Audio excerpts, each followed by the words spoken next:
नामकरण से विरचित, वो पाया जाता है। और फिर जब उनका विहार काल संपन्न होता है, जिसको तीर्थ विहार काल कहते हैं, तीर्थंकर का तीर्थ विहार काल जघन्यतम वर्ष पृथक्त्व बताया है। यानी तीर्थंकर कम से कम 3 से 9 वर्ष उपदेश करते ही हैं, उससे अल्प हो नहीं सकता।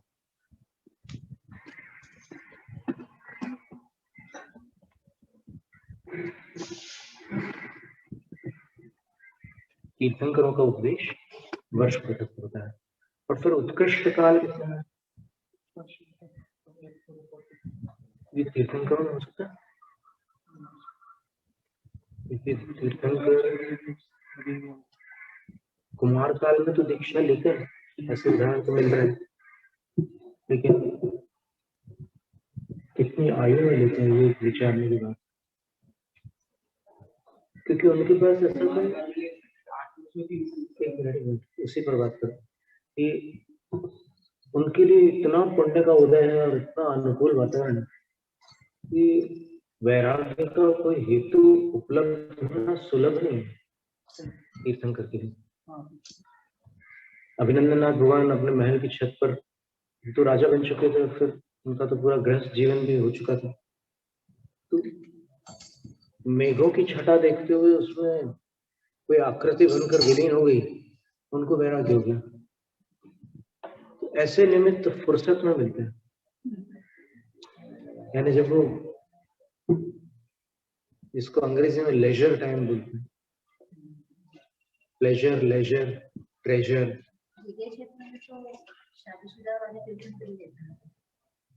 अभी तक तो जो उदाहरण है ऐसे ही सुनने में आते हैं।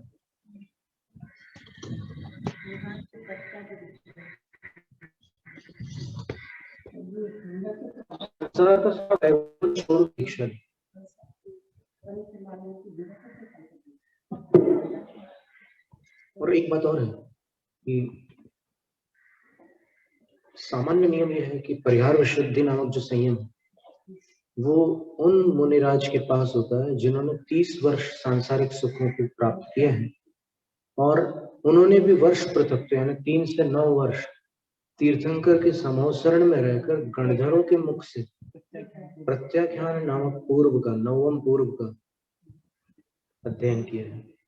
तब उनको ऐसी कोई रिद्धि प्राप्त होती है जो जीव घात से रहे थे। ये तो तीर्थंकर और उनका तो क्लास में वो हो नहीं सकती, जो तीर्थंकर है वो परिहार विशुद्धि से नहीं, उनको नहीं होगी, लेकिन तीर्थंकर के पादमूल में हो रही है वो रिद्धि, ये बता रहे हैं। वो ठीक तो उत्कृष्ट काल की चर्चा चल रही है तीर्थंकर की, उसी की बात हम कर रहे हैं, वही प्रयत्न वो कर रहे हैं कि क्या ऐसी संभावना हो सकती है, जैसे 5 तीर्थंकरों का तो उन्होंने कुमार काल में संन्यास अंगीकार किया, वो भी 30 वर्ष से पहले नहीं किया। अब महावीर स्वामी, पार्श्वनाथ भगवान दोनों ने 30 वर्ष की आयु में दीक्षा ली थी। तो मैंने ऐसे एक भी तीर्थंकर नहीं है अभी इस 24 में जिनके सानिध्य में परिहार विशुद्धि संयम को प्राप्त करने वाले जो भी हुए हों उनसे अल्प आयु में तीर्थंकर ने दीक्षा ली।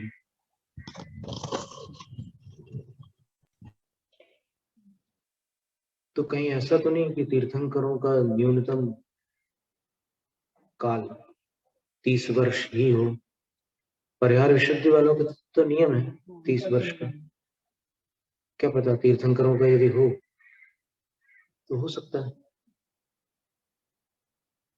श्वेतांबर मत में महावीर स्वामी के एक भाई थे नंदीवर्धन,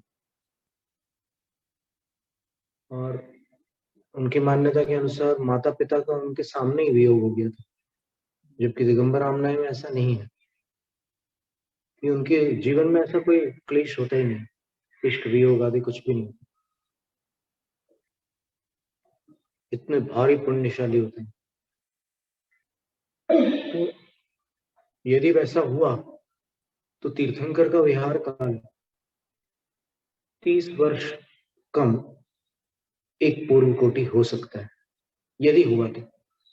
और यदि 30 वर्ष से पूर्व उनकी दीक्षा का कहीं भी कोई ऐसा उल्लेख या फिर ऐसी कोई संभावना हो तो फिर थोड़ा बढ़ जाएगा। पर 8 वर्ष का तो ये जो 5 बाह्य तीर्थंकर हुए हैं, ये हुंडा सर्पणिकाल का दोष है। ऐसा दोष कहीं लिखा नहीं है, तिलोय पंडिती में भी नहीं है, सिद्धांत सार दीपक में नहीं है, त्रिलोक सार में नहीं है, वर्तमान के मस्तिष्क में अवश्य है। जी।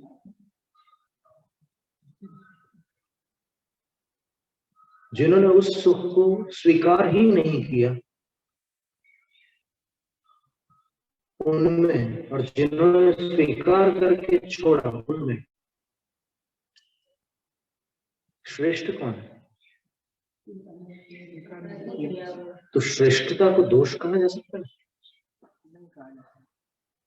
और कौमार ब्रह्मचारी को गुणभद्र आचार्य ने पृथक नमस्कार किया। अभुक्त्वापि, भोगे बिना भी, जिन्होंने त्याग कर दिया, नमस्तस्मै कौमार ब्रह्मचारी, उन तीर्थंकर को उन्होंने विशेष नमस्कार किया। वो बड़ा सुंदर श्लोक है। आत्मानुशासन के कई श्लोक आचार्य शांति सागर महाराज को कंठस्थ हैं। आचार्य विद्यासागर महाराज जी को भी बहुत सारे श्लोक कंठस्थ, और दोनों के प्रिय ग्रंथ आत्मानुशासन। जी जी।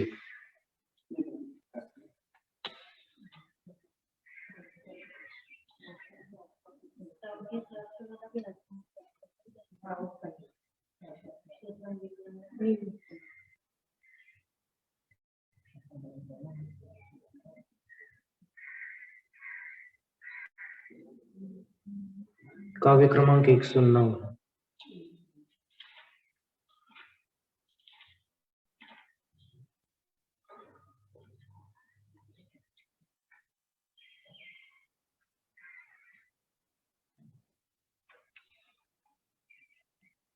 अभुक्त्वापि परित्यागात् सोच्छिष्टं विश्वमास्तं येन चित्रं नमस्तस्मै कौमार ब्रह्मचारी।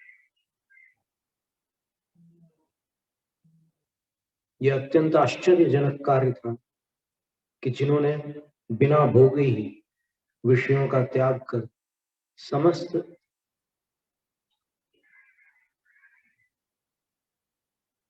विषयों को सोच्छिष्ट, अपने उच्छिष्ट के समान बना दिया। ऐसे कुमार ब्रह्मचारी तीर्थंकर को हमारा नमस्कार।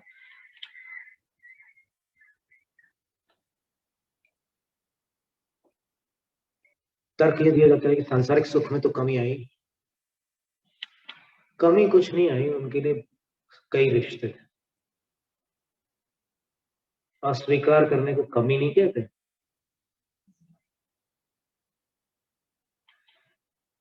अस्वीकार करना उनका बड़प्पन है, उनकी महानता है। कमी तो अभाव को कहता है। अभाव था क्या तीर्थंकरों? महावीर स्वामी के लिए यशोधरा कन्या थी, पार्श्वनाथ भगवान के लिए और कोई कन्या थी, नेमिनाथ भगवान के लिए राजीमती थी। क्या कमी थी? उनके त्याग का बहुमान करना आवश्यक है। कमी निकालने वालों को तो कमी दिखती रहती।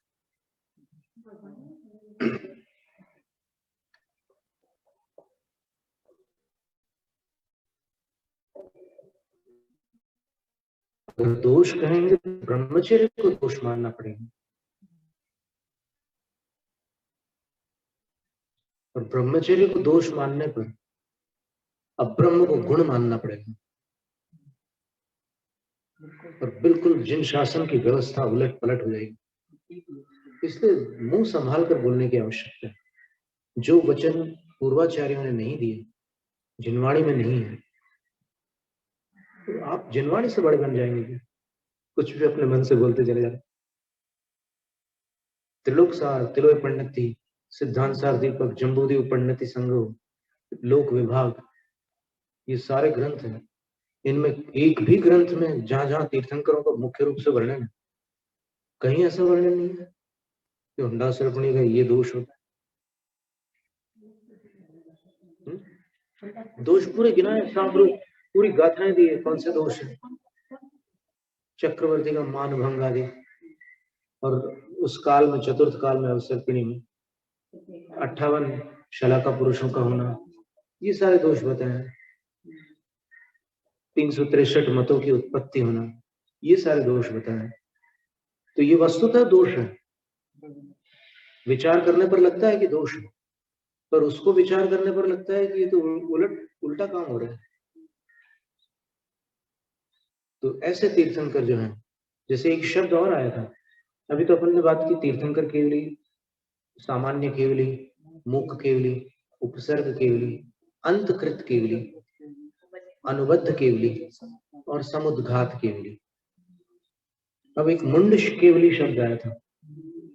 मुंड शब्द का अर्थ 10 मुंडन से युक्त होने के साथ साथ 50 सिर मुंडाओ। रहणसार और मूलाचार दोनों ग्रंथों में गाथा आती, 10 प्रकार के मुंडन होते हैं। पंचेव इंद्रिय मुंडा, 5 इंद्रियों का मुंडन, ऐसा मुंडन कि वो इंद्रियां अपने विषयों की ओर भाग ही न सके। नहीं, अभी मुंड केवली को हम 8वां केवली नहीं कह रहे, मुंड केवली की हम व्युत्पत्ति करके बताना चाह रहे कि 10 प्रकार के जो मुंडन बताया उसमें पंचेव इंद्रिय मुंडा, पंचवी इंद्रिय मुंडा ऐसी बात है।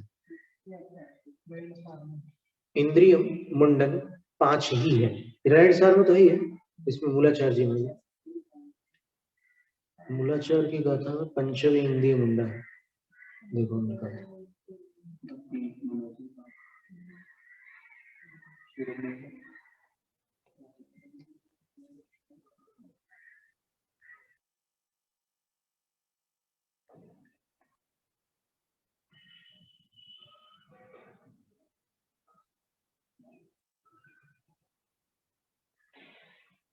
गाथा 121 मूलाचार ग्रंथ, गाथा 121 में 10 मुंडन बताए मुनिराज के।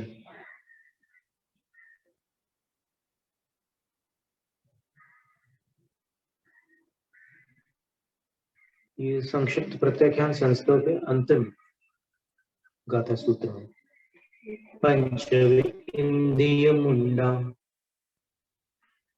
वच मुंडा, हथ पाय मण मुंडा, तण मुंडेण विसह्या, 10 मुंडा वन्निया समय।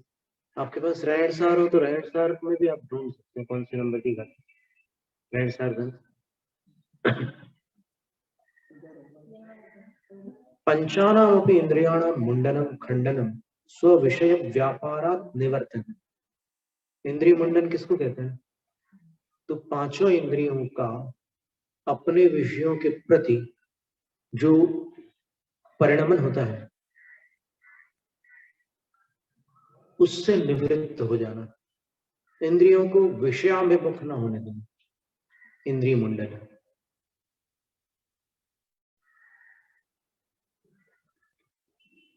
दीक्षा के पहले कोई गाना बहुत पसंद था, कहीं बज रहा हो, फिर एकदम कान खड़े हो गए, वो गाना बज रहा है तो नहीं, कर्णेंद्रिय का मुंडन है, उस ओर नहीं जाने देना। वैसे चक्षुर इंद्रिय का भी मुंडन होता है। कोई बगीचा बहुत पसंद था दीक्षा के पहले और संयोग से दीक्षा के बाद उसी के सामने से निकल रहे, ओहो ये वही बगीचा है, और फिर उसमें देखने में संलग्न हो जाए, नहीं, उससे निवर्तन करना है। इसी तरह और भी बहुत सारी चीजें हैं, जैसे हमें दीक्षा से पहले मिठाइयों में गुलाब जामुन पसंद है, आज हम फिर से वैसे करने लग जाए तो फिर वो रसनेन्द्रिय मुंडन में दोष आ जाएगा। इसी तरह और भी जो इंद्रियां हैं उनका मुंडन होता है। फिर कह रहे हैं वच मुंडा, वचन का मुंडन होता है। 10 प्रकार के वचनों का त्याग होता है दीक्षा के समय। वो वचन जीवन पर्यंत कभी नहीं बोलना है। परुष वचन, कर्कश वचन, कटुक वचन, निष्ठुर वचन, पर प्रकोपिनी भाषा और एक मध्य कृष्णा नाम की भाषा भी है इसमें। 10 प्रकार के वचनों का त्याग करना, वचन मुंडन। फिर हस्त मुंडन का अर्थ है असाधु की जो प्रवृत्ति होती है हाथों की, वो साधु होकर के नहीं करना। चुटकी बजाने का भी प्रायश्चित है, या हाथ से ऐसे, मतलब अपन ऐसे किसी के हाथ पर ऐसे करते हैं, कोई कॉमेडी करते समय ऐसे हाथ ठोकते हैं, ये सब हस्त मुंडन में बाधक है। हाँ, उंगलियां चटकाना और भी बहुत सारे, ये जितने दुष्परिणाम, हाँ वो सब हस्त मुंडन में सब चीजें, असंयतों की सारी प्रवृत्तियां, ये अंगड़ाई लेते समय ऐसे करके उंगलियां चटकाते हैं लोग, तो वो अपने को साधुओं में ये चीजें नहीं करनी है। बैठते समय भी उसकी बहुत सारी प्रवृत्ति। ताड़ासन में ऐसे निर्देश नहीं है चटकाने के, चटका लेना अलग बात है। तो फिर योगाभ्यास की बात अलग हो जाएगी, वहां का सामान्य से उसकी आदत नहीं है। तो इंद्रिय सुख है उसमें, उसके अंदर जो कार्बन डाइऑक्साइड होते हैं उससे आवाज होती है टक से, तो कुछ रिलीज होता है तो सुकून सा मिलता है, इंद्रिय सुख। और ऐसे और भी प्रवृत्तियां हैं, पैरों की भी प्रवृत्तियां हैं,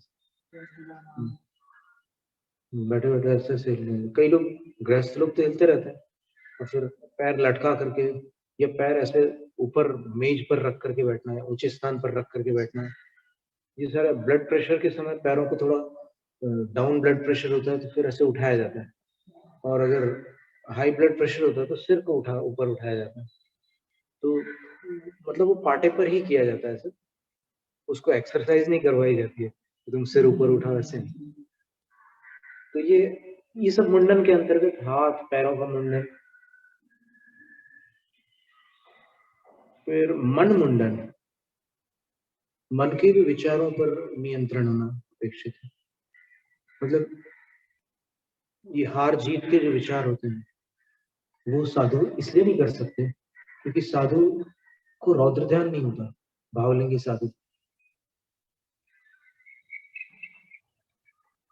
और अनर्थ दंड त्यागी के लिए उसका वो एक प्रकार का अनर्थ दंड होता है, हार जीत के विचार करना, अपन ध्यान काहू की जय, हार काहू की धन हानि, किसी जय हार न चिंते। दौलत राम जी ने भी सब शेरडाला में कविता में कर दिया था, तो सामान्य लोगों के लिए अच्छा है कंटेस्ट करने के हिसाब से। मन मुंडन, एकदम अपने को अंदर, जैसे अपने अंदर आगम की स्मृति होगी ना, तो अपने को लगेगा कि ये विचार तो मेरे पदवी के प्रतिकूल है, ये विचार मुझे नहीं करना, ये मन में है। एकदम अंदर से रुकेगी, वो अंदर से रुकेगी, एकदम अंदर से। ऐसा होता है ना कई बार अपन एकदम जैसे ब्रेक लगता है, ऐसा सब साधुओं का अनुभव कि कुछ आप करने जा रहे हैं या फिर कुछ होने जा रहा है आपसे, और अंदर से एकदम ऐसा लगता है कि अरे नहीं, सबको ये अनुभव होता है, ये नहीं करना। तो वो ब्रेक जो है वो मन मुंडन। तो ये सब सर्व हर प्रकार के मुंडन, तणु मुंडन भी सही है, फिर शरीर मुंडन से सहित। अब शरीर मुंडन का शरीर की अभद्र मुद्रा का भी, उससे भी बच के रहना। शरीर का मुंडन, अभद्र मुद्रा, मैंने आप जैसे ऐसे बैठे, तो ये जिसको वेदिका बद्ध नाम का दोष बताया है, वंदना, तो ऐसे बैठना साधु के लिए उचित नहीं है, अपेक्षा। और ऐसे कई प्रकार की ऐसी प्रवृत्तियां की बुक्स में बताया है कि आप कुछ अपने आप का अपना बचाव करना चाह रहे हैं। इस मुद्रा का अर्थ ये कि आप अपना बचाव करना चाह रहे हैं। किससे बचाव करना है? और आपने ऐसा क्या किया है कि आपको बचाव करना पड़े? तो ठंडी के दिनों में तो बचना नहीं, ठंडे में तो ये ऐसा पकड़ लिया, वो ये जो मुद्रा है,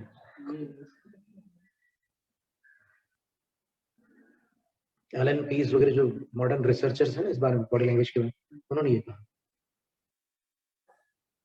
फिर कहीं कहीं ये पर कहते हैं महाराज जी इसको के जैसे भारत में कंसील इस कर मुद्रा रहे को अपने होता है ना। कि इस मुद्रा को बचपन से विद्यार्थियों को सिखाया जाता है वहां पर स्कूल में। तो विवेकानंद जी और फिर अन्य लोगों की ये मुद्रा मिलती है। तो इसका अर्थ यहाँ भारत में पूर्वी देशों में वो नहीं है, आप बचाव नहीं करना चाह रहे, बल्कि इसको एक अच्छे रूप में भी लिया जाता है इस मुद्रा को। तो जहाँ जो योग्य है उसमें उतना कंट्रोल रखना मुंडन कहलाता है। पच्छा सर मुंडा, ग्रैंड सर की वो गाथा मिल जाती तो बड़ा अच्छा होता। ग्रैंड सर कहाँ आपको कक्षा है? तो फिर रुको, हमारे पास तो है यहाँ पर, बस ढूंढना होगा, अभी अभी ढूंढ लेते हैं।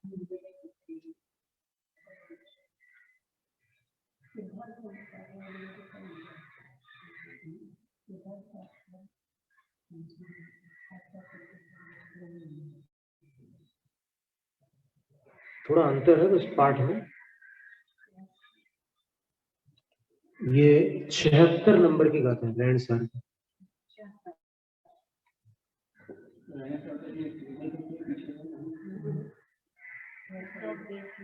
अंबुज पाठावली में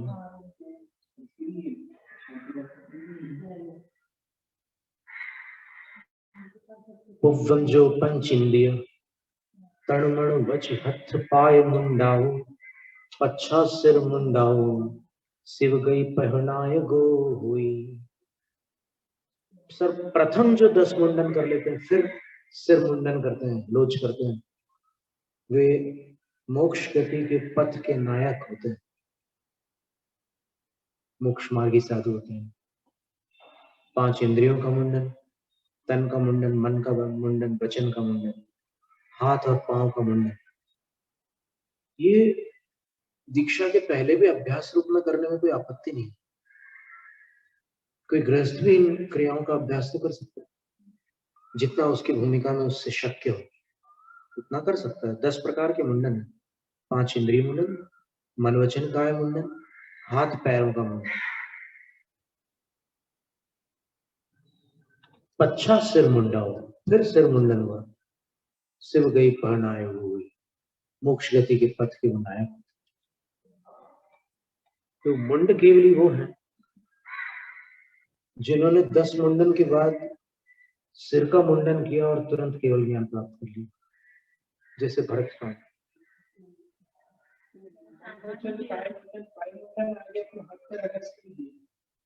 हाथ पैर अलग से दिया,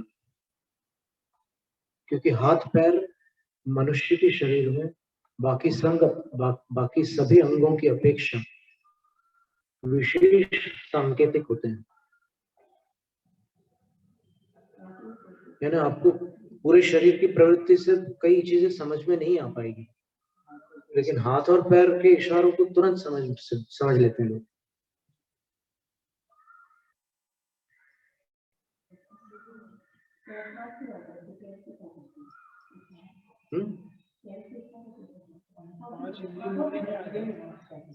आंखों का तो आ ही गया, आंखों का तो इंद्रियों में आ गया, मतलब इंद्रियों में अपन देख रहे हैं, इंद्रियों के रूप में वो भी हो गया, और दूसरों को ऐसे कुछ इशारे कर रहे हैं वो भी हो गया। इशारों को हाँ वो शरीर में चले जाएंगे। फिर ऐसे विस्परिंग करना, फुसफुसाना। साधु के लिए कहते हैं कि किसी को कानों तक मत आने दो, ये अपने आचार्यों के उपदेशों में सुना, कहीं लिखा हुआ नहीं पढ़ा। वो कहते हैं कि कानों तक किसी को मत आने दो, जो भी भक्त है उनको चरणों तक रखो, अगर कानों तक आ गया तो दोनों को हानि होगी। तो नियरेस्ट और डियरेस्ट बनाने में किसी को, वो इन्हीं को रखना है, नियरेस्ट और डियरेस्ट। Specialisation is death. ये कल जो चर्चा हुई थी ना परसों जी कृष्णमूर्ति की, उन्होंने कहा कि स्पेशलाइजेशन इज डेथ, और ये बात अपने जैन शासन में भी आती है।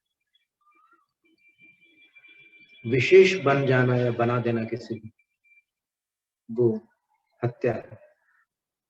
स्वयं आप विशेष बनोगे तो अपनी हत्या हो जाएगी, दूसरे को विशेष बनाओगे तो उसकी हत्या हो जाएगी, क्योंकि विशेष बनते ही वो छद्मस्त ज्ञान में विशेष होता है, वो सर्वज्ञ ज्ञान में तुच्छ हो जाता है, क्योंकि वो ईगो में फंस गया, अहंकार में डूब गया। अपने आप को विशेष समझने से जो अपना सिद्ध स्वरूप है, उससे बाहर की एक छोटी सी छवि को आपने विशेष मान लिया। हुआ कि नहीं है घटनाक्रम? पहले आपका स्वरूप असीम था, अब आपने अपने आप को विशेष मानकर क्या किया, उस असीम स्वरूप को सीमित किया, इसलिए वो आत्महत्या होगी। कितनी बड़ी बात है। दूसरे को विशेष बनाओगे आप, मानना अलग बात है, मानने की बात नहीं है, पर आचार्य को आचार्य मानेंगे, वो विशेष है, उसमें कोई आपत्ति नहीं। लेकिन आप अगर किसी को स्पेशल बना दोगे माने अपनी लाइफ में, अपने संबंधों में आप अगर किसी को विशेष बनाओगे, तो फिर वो आपकी दृष्टि में सिद्ध स्वरूप ही नहीं रहेगा, वो एक आपका स्पेशल इष्ट हो जाएगा अथवा अनिष्ट हो जाएगा। नहीं, गुरु की बात नहीं चल रही है, अभी संबंधों की बात चल रही है, संबंधों की बात चल रही है। गुरु तो परमेष्टि की श्रेणी में है, वो तो आराध्यों की श्रेणी में है, तो यहाँ संबंधियों की श्रेणी पर चर्चा हो रही है। जैसे माँ अपने एक बच्चे को जब स्पेशल बनाती है, तो दूसरे का जीवन खराब हो जाता है, उसको जीवन भर याद आता है कि देखो मेरे को कितनी बार नीचा दिखाया माँ ने, और मेरी बहन की हमेशा तारीफ की सबके सामने, और मुझे हमेशा डांट पड़ती रही, तो वो घाव बन जाता है। तो स्पेशलाइजेशन से सबको यही सिखाना है कि तुम भी असीम हो, किसी को सीमित क्यों बनाया। जब अपने को पता चल गया, जो जान दिया तुम दवत गुण तपच्चेति, सो जान दिया पान मोह खलु जाति तस्लेम, ये अपने को मिल गया सूत्र, तो अपन इस सूत्र के बाहर क्यों किसी को डाल दें।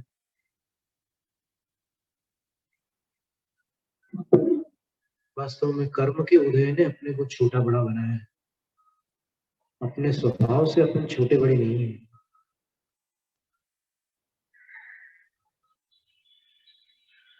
समवायांग में बहुत समानताओं का चित्रण।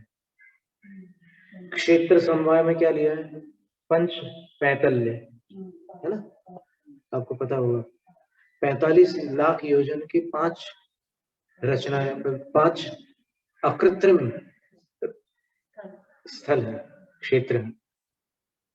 नीचे का सीमंतक बिल है,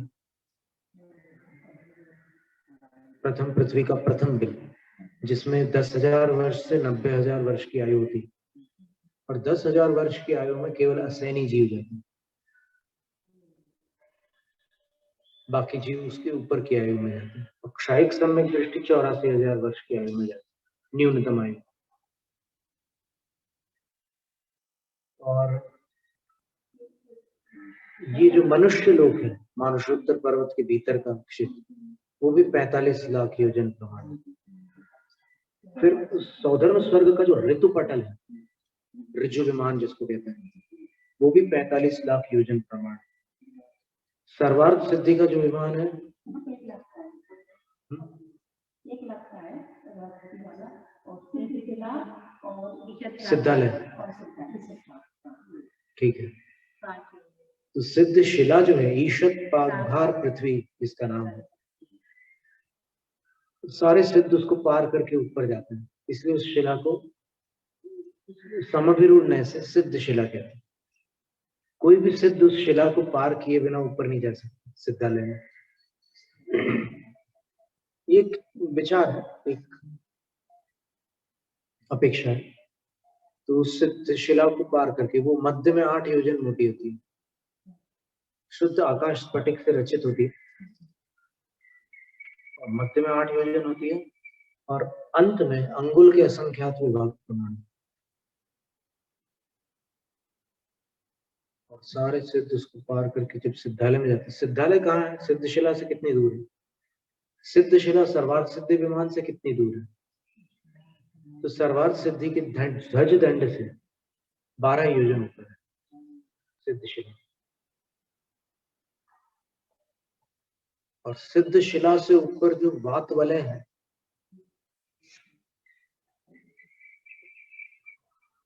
उन वात वलयों में प्रथम, द्वितीय और तृतीय जो अंतिम वात वलय, तनु वात वलय, 1575 धनुष प्रमाण उसकी मोटाई है। तो उसमें अंतिम 525 धनुष प्रमाण सिद्धालय मोटाई की अपेक्षा, और व्यास की अपेक्षा 45 लाख योजन प्रमाण है, और वृत्ताकार गोल है, जैसे नीचे मनुष्य लोग है। तो मनुष्य, इससे ये बात प्रमाणित होती है कि सिद्धालय का कोई भी स्थान रिक्त नहीं है। नमो सिद्धांतम में ये सारा वर्णन आने वाला है, बहुत अद्भुत वर्णन है नमो सिद्धांतम, और उस पूरे वर्णन को अपन पढ़ लेते हैं तो फिर अपने को ये अनुभव होता है कि मैं किराए के घर में रह रहा हूँ, मेरा घर वहां है। यहाँ अगर आयु का भाड़ा देते रहो और इस किराए के घर में रहो, जैसे वो खत्म हो गया आयु का भंडार, कैश फिनिश हो गया, तो फिर एक समय भी विलंब नहीं होता, घर खाली हो जाता है। खाली करना पड़ता है, न चाहते हुए भी खाली करना पड़ता है। और फिर अगर अनाहरक होकर चला गया रेजुगति से किसी अन्य शरीर में तो ठीक है, तो फिर एकम दो त्रीनवा नहार का, एक समय, 2 समय या 3 समय तक मोड़े वाली गति से जा रहा है, तो उसको उतने समय तक आहार वर्गणाएं प्राप्त नहीं होती। तो फिर वहां पहुंचने के बाद आहार वर्गणा प्राप्त करके वो पर्याप्तियां पूर्ण करने तक वो सब शक्ति प्राप्त कर लेते हैं प्राण धारण करने की, फिर नवीन शरीर में प्राण धारण करके उत्पन्न हो। ये तो अगर अपन विचार करें तो अपना जो जन्म दिवस है, जन्म दिवस,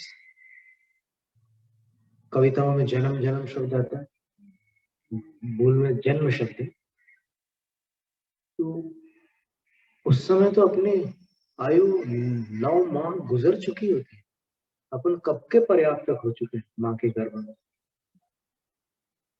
6 पर्याप्तियां पूरी हो चुकी, 10 प्राण पूर्ण हो चुके वहां पर, 10 प्राणों के साथ अपन तब से जी रहे।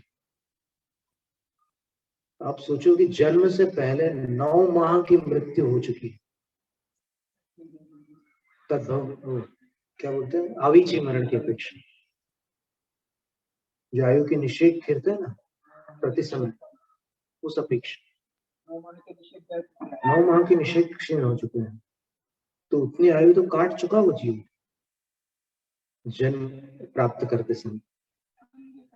और फिर बाद में जितना जीता है, तो कहते हैं कि सम्यक दृष्टि की जगह नहीं हो, चारित्र प्राप्ति के योग्य आयु पर्यंत भी, उससे जगन्य आयु नहीं हो सकती सम्यक दृष्टि जीव। कहीं से भी कोई सम्यक दृष्टि जीव मनुष्य पर्याय में उत्पन्न हो रहा है, तो चारित्र प्राप्ति के योग्य आयु से न्यून आयु सम्यक दृष्टि की नहीं होती। ये धौला की 7वीं पुस्तक में अथवा 9वीं पुस्तक में ये विषय आया हो। अभी हम निश्चय पूर्वक इसलिए नहीं कह रहे हैं क्योंकि हमारे सामने वो पृष्ठ नहीं। चारित्र प्राप्ति के योग्य आयु सम्यक दृष्टि की जगन्य आयु मनुष्य पर्याय, अगर वो गर्भ से सम्यक दृष्टि है। पूर्व भाव का सम्यक यदि साथ लेकर आया तो उतनी आयु में दीक्षा लेकर वो जीव मोक्ष भी जा सकता है, मोक्ष प्राप्त कर सकता है। जैसे वृषभ सेन मुनि, इसमें मैंने 8 वर्ष में दीक्षा ले ली थी और महावीर भगवान के काल में अंतकृत केवली हुए वृषभ सेन मुनि, तप्त शिला पर उपसर्ग जीत करके, बिल्कुल प्रभावना से ईर्ष्या हो गई उसको, क्योंकि सब लोग छोटे महाराज छोटे महाराज छोटे महाराज, एकदम छोटे से थे ही वो, और उनकी वाणी सुनते थे तो लोग बिल्कुल धर्म से जुड़ जाते थे। तो वो ईर्ष्या वालों को ईर्ष्या हो गई और उनने, इनका नियम था कि वहां आतापन करते थे, तो आतापन जिस चट्टान पर करते थे उसकी तपा गई। और जब ये आहार से लौट कर आए और आतापन के लिए जैसे खड़े हुए तो पूरे पैरों के तलवे तत्क्षण जल गए, इतना तपी हुई चट्टान, पैर जल गया। फिर उष्ण चलाकर वो वहीं कायस्थ में प्रायोग्य विधि संन्यास में स्थित हो गए, क्योंकि वो प्राणांतक उपसर्ग था। खड़े हो गए अंतर मुहूर्त में, घाती अघाती कर्मों का क्षय करके मोक्ष ले। क्या धन्य मुनिराज है। अपन ने अनेक मुनियों की कथा सुनी है, पर इतनी अल्प वय में जब ठीक से कपड़े भी नहीं पहन पाते तब उन्होंने हमेशा के लिए कपड़े त्याग दिए थे 8 वर्ष की आयु में। कई बार माता पिता उसको सेट करते हैं कपड़े उसके बच्चे हैं और मोक्ष चले गए।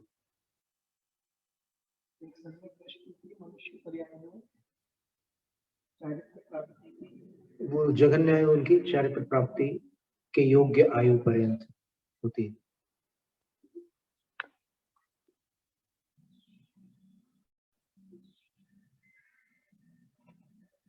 कोई भी सम्यक दृष्टि जीव अल्पायु नहीं होता।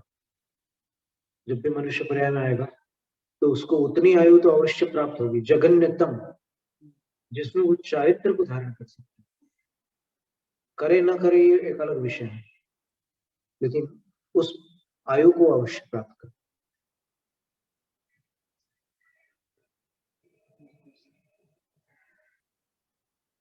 तो जो ये चर्चा निकली मुंड के लिए, शब्द कहीं प्रतिक्रमण आदि में कहीं नहीं है, मुनि प्रतिक्रमण वगैरह।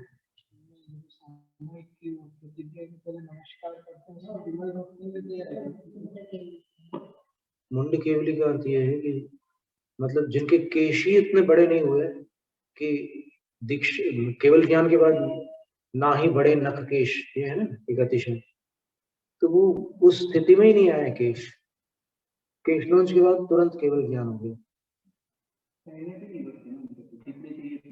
ऐसा नहीं है। कहाँ पर?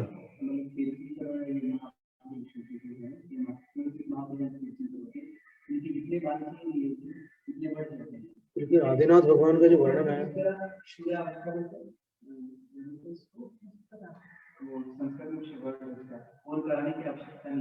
नहीं, वो तो घुंघराले होने से आवश्यकता वैसे भी नहीं पड़ती।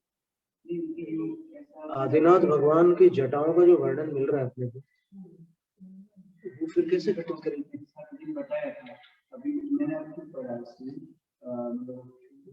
ग्रंथ कौन से? क्षौर कर्म नहीं करते वो, ठीक है ना। क्षौर कर्म न कराने का अर्थ ये नहीं है कि केश न बढ़ते, उसके साथ केश बढ़ने की व्याप्ति नहीं है। ऐसा कहाँ उल्लेख है? ऐसा जरूरी नहीं है। अगर वो बाल घुंघराले हैं तो फिर बाल उनको व्यवधान नहीं उत्पन्न करेंगे वो बाल। नहीं, अब आदिनाथ भगवान के विषय में लिखा है कि नहीं, आदिनाथ भगवान ने, बाहुबली भगवान के बाल कितने बढ़ गए थे, हरिवंश पुराण में लिखा है। 1 वर्ष का आयुष्य में, और वज्रायुध मुनिराज के बाल कितने बड़े हो गए थे, उन बालों में चिड़ियों ने घोंसला बना लिया था। तो बाल न बढ़ना नहीं, वज्रायुध तो पूर्व भाव में थे शांतिनाथ भगवान, लेकिन इस भाव में भी अपन देखें बाहुबली भगवान या तीर्थंकर भगवान, आप केवल तीर्थंकर का कह रहे हैं?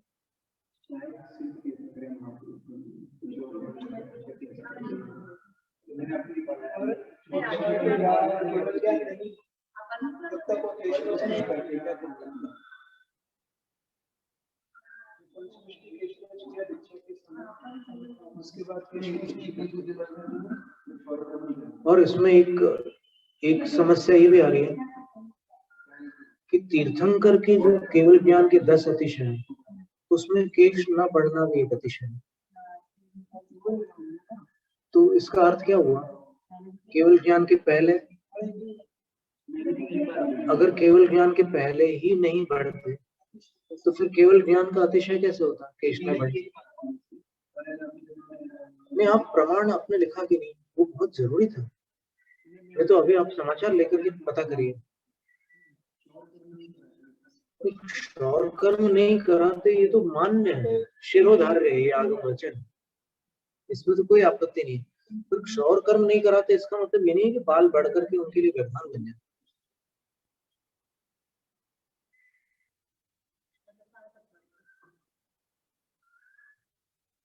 अफ्रीका में कितने लोग हैं, नाइजीरियंस वगैरह जो है, पूरे बाल ऐसे घुंघराले होते हैं, एकदम लंबे लंबे बाल होते हैं घुंघराले।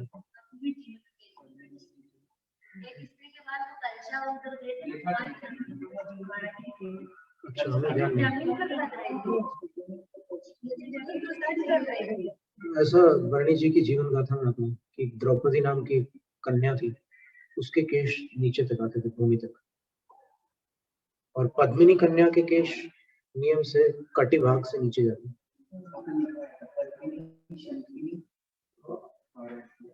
चित्रिणी, हंसिनी, चित्रिणी के घुंघराले बाल होते हैं। शंखिनी के भी उसमें देखना होगा, क्योंकि वो सब हमने कंटेस्ट नहीं किया, बहुत ज्यादा इंटरेस्ट था नहीं, इसलिए कंटेस्ट नहीं किया।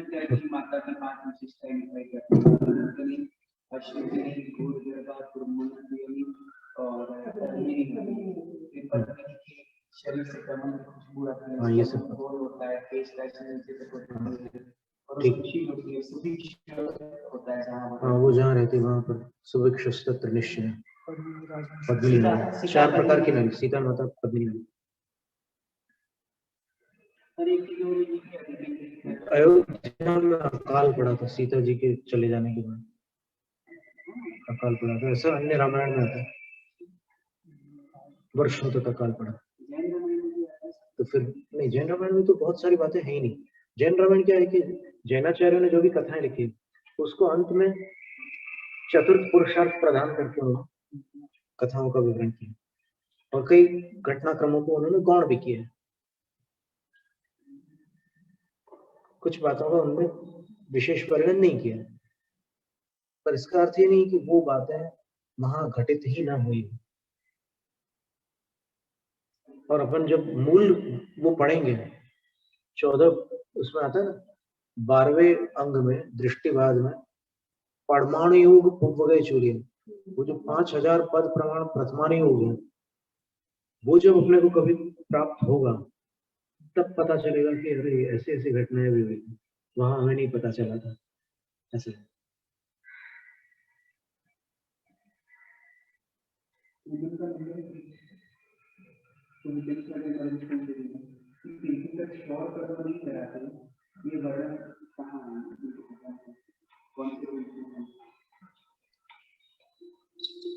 क्षौर कर्म नहीं कराते, ये तो बिल्कुल आपत्तिजनक नहीं है। केश नहीं बढ़ते, यहाँ पर बात अटक रही है। अच्छा, क्षौर कर्म नहीं कराते तो तिलक पंडित में ढूंढ सकते।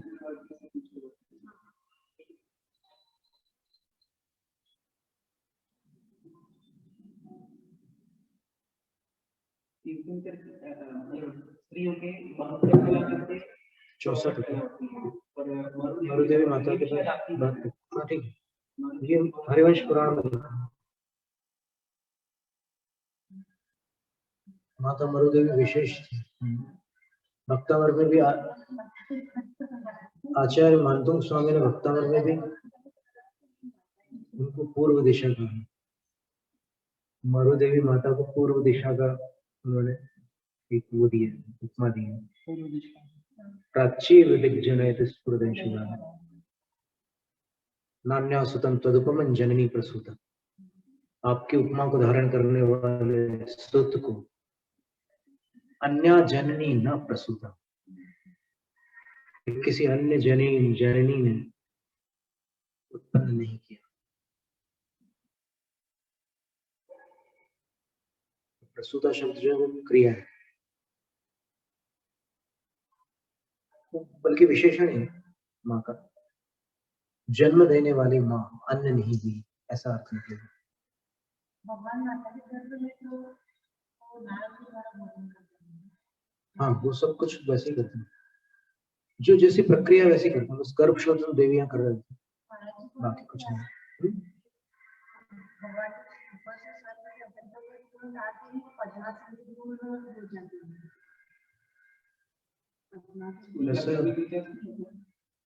वैसे कैसे संभव है? पद्मा तो नहीं रहते भगवान माता के पास।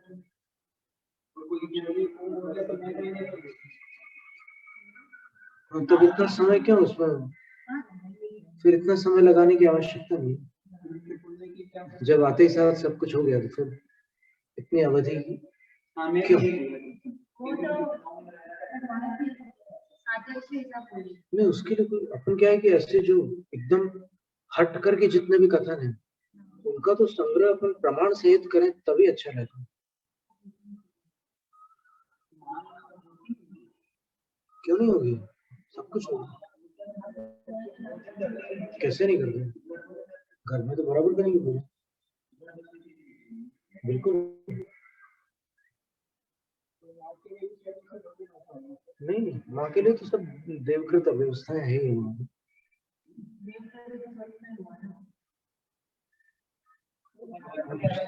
चारों निकाय के देव सेवा में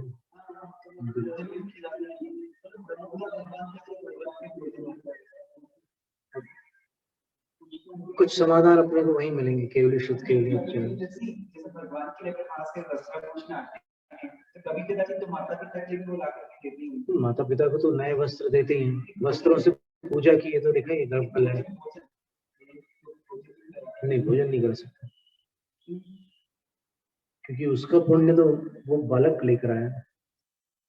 भगवान के अकेले थोड़ी खा लेंगे, भगवान माता पिता को देंगे। पर अंगूठे में अमृत है, वो कैसे देंगे माता पिता? नहीं, बात बड़े होने पर भोजन आता है। उसको चूसते हुए बड़े हुए। उनके सब देवोपनीत भोग होता है, लिखा ही हुआ है श्लोक में। दिव्यान देवोपनीतान, दिव्यान स्वरूपनीतान, ऐसा शब्द दिया। तो इससे भी देवोपनीत, दिव्य शब्द और देवोपनीत शब्द के भिन्न अर्थ है। हरिवंश पुराण में ये सूचित होता है।